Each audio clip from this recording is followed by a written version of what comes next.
Welcome to Binary Bytes, your source for bite-sized tech knowledge. Today, we're starting our e-commerce lecture series, where we will cover the fundamentals of e-commerce, its pros and cons, and the role of EDI systems. If you're a college student looking to succeed in the digital marketplace, stay tuned, and let's get started.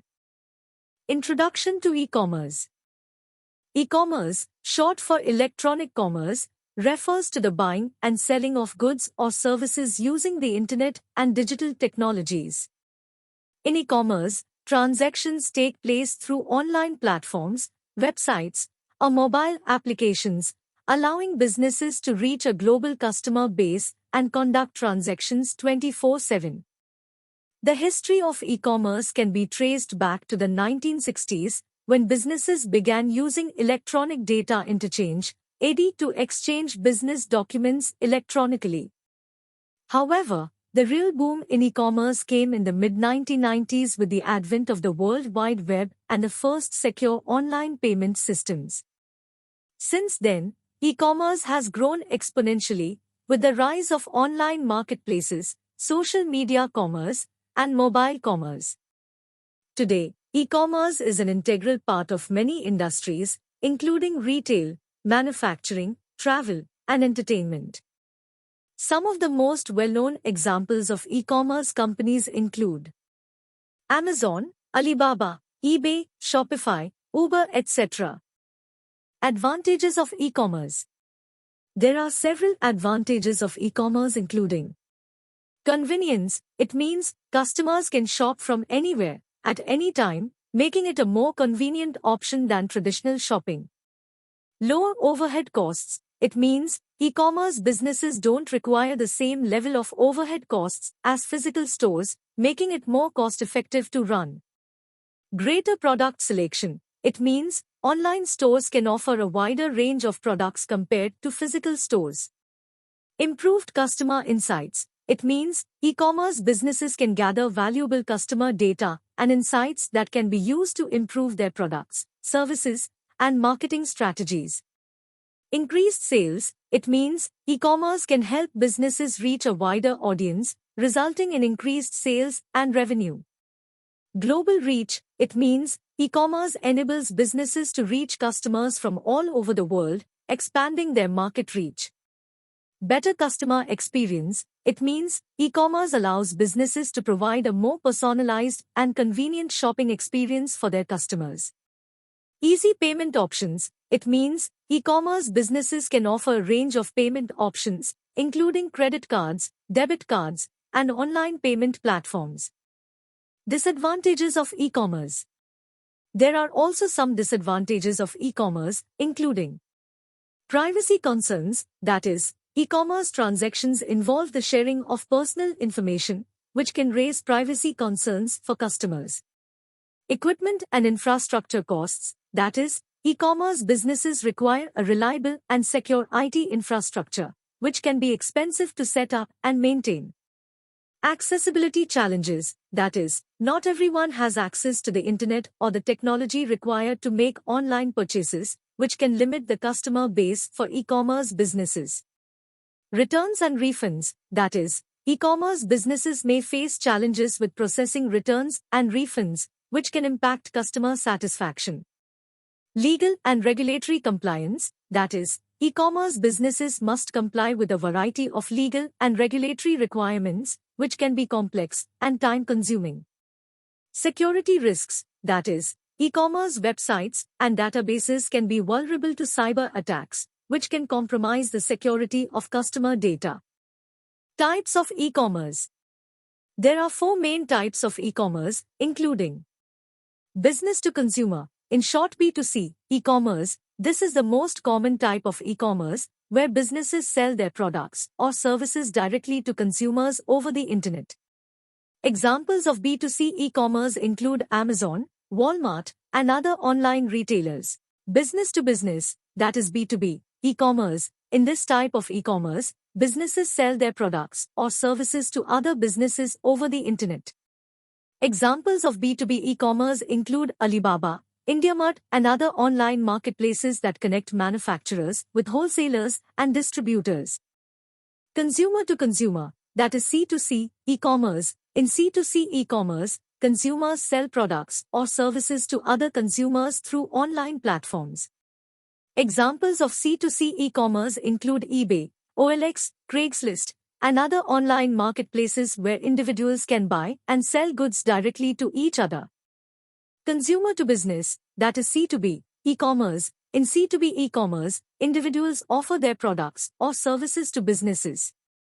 Examples of C2B e-commerce include freelancing platforms like Upwork and Fiverr, where individuals offer their services to businesses in need of specific skills. What is EDI?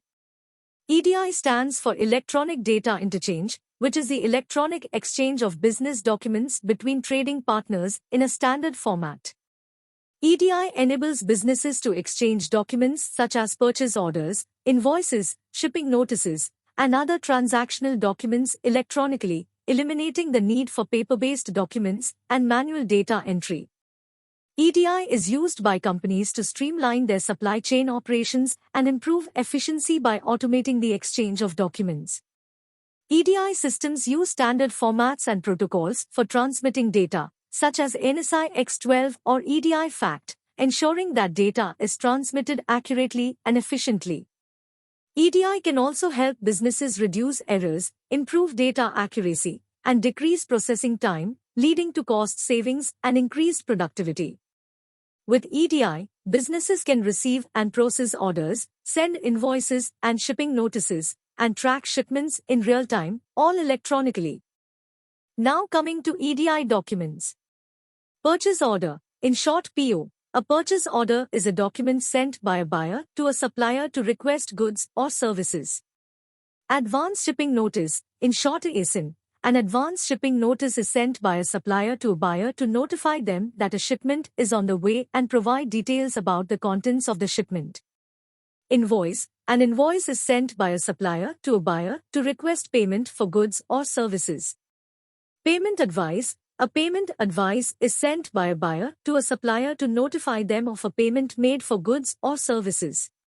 Functional acknowledgement, in short FA. A functional acknowledgement is a document that confirms receipt of another EDI document. Request for quote, in short RFQ. A request for quote document is sent by a buyer to a supplier to request a quote for goods or services. Purchase order change request. In short POCR, a purchase order change request document is sent by a buyer to a supplier to request changes to a previously sent purchase order. These are just a few examples of the many types of EDI documents that are used in business transactions. Different industries may use different types of EDI documents depending on their specific needs and requirements. Now let's see what are the different steps in an EDI system. Data translation. The first step in an EDI system is to translate the data from the business document into a standardized EDI format, such as ANSI X12 or EDI FACT. Data encryption. Once the data is in EDI format, it is encrypted to ensure that it is secure during transmission. Transmission. The encrypted EDI data is then transmitted to the recipient through a secure network, such as a value-added network, in short, VN, or the Internet. Data decryption. The recipient receives the encrypted EDI data and decrypts it to access the original business document. Data translation. The recipient then translates the EDI data back into a format that is compatible with their own internal systems. Integration. The translated data is integrated into the recipient's internal systems for further processing. Acknowledgement. Finally, the recipient sends an acknowledgement to the sender to confirm receipt of the EDI data. These steps are typically automated and occur in real time, allowing for faster and more efficient business transactions. By using EDI, businesses can streamline their supply chain operations, reduce errors, and improve productivity. Now coming to the advantages of EDI. Improved efficiency. EDI automates the exchange of business documents, reducing the need for manual data entry and paper-based documents. This saves time and reduces the risk of errors, making business transactions faster and more efficient. Cost savings. By eliminating the need for paper-based documents and manual data entry, EDI can help businesses reduce their processing costs. EDI also reduces the risk of errors, which can result in cost savings from reduced chargebacks and penalties. Increased accuracy. EDI uses standardized formats and protocols for transmitting data, reducing the risk of errors and ensuring that data is transmitted accurately. Faster processing time. EDI allows businesses to exchange documents in real time, reducing the time it takes to process transactions and improving supply chain responsiveness. Improved visibility. EDI provides businesses with real-time visibility into the status of their transactions, allowing them to track orders, shipments, and payments more easily. Enhanced security. EDI uses encryption and other security measures to protect the confidentiality and integrity of data during transmission. Overall, EDI can help businesses improve their supply chain operations, reduce costs, and improve efficiency and accuracy in their business transactions. Now coming to the last topic of today's video, components of EDI.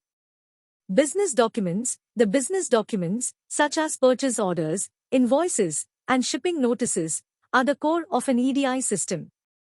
These documents are electronically exchanged between trading partners in a standardized EDI format. Translation software. Translation software is used to convert business documents into a standardized EDI format and vice versa. The software also performs validation checks to ensure that the data is accurate and complete. Communication software. Communication software is used to transmit EDI documents between trading partners over a secure network, such as a value-added network or the Internet. EDI standards. EDI standards, such as NSI X12 or EDI FACT, are used to define the structure and format of EDI documents. These standards ensure that EDI documents are consistent and can be processed by different EDI systems. Mapping software. Mapping software is used to map the data elements in one EDI format to another format, enabling trading partners to exchange EDI documents even if they use different EDI standards. Security software. Security software is used to encrypt and decrypt EDI documents to ensure that they are secure during transmission. This software also provides authentication and authorization to ensure that only authorized trading partners can access the data. EDI WAN. An EDI VN is a secure network used to transmit EDI documents between trading partners. It provides additional security and reliability features such as message tracking and backup and recovery services. These components work together to enable the electronic exchange of business documents between trading partners, streamlining supply chain operations and improving efficiency and accuracy in business transactions. That's all for today's e-commerce lecture. We hope you found it informative and insightful. If you enjoyed the video, please show your support by liking and sharing it with your friends. Don't forget to subscribe to our channel for more bite-sized tech knowledge and hit the notification bell to stay up to date with our latest uploads. We will be back soon with more exciting lectures on e-commerce and other tech topics. Till then, keep learning, and we will see you in the next one. Thank you.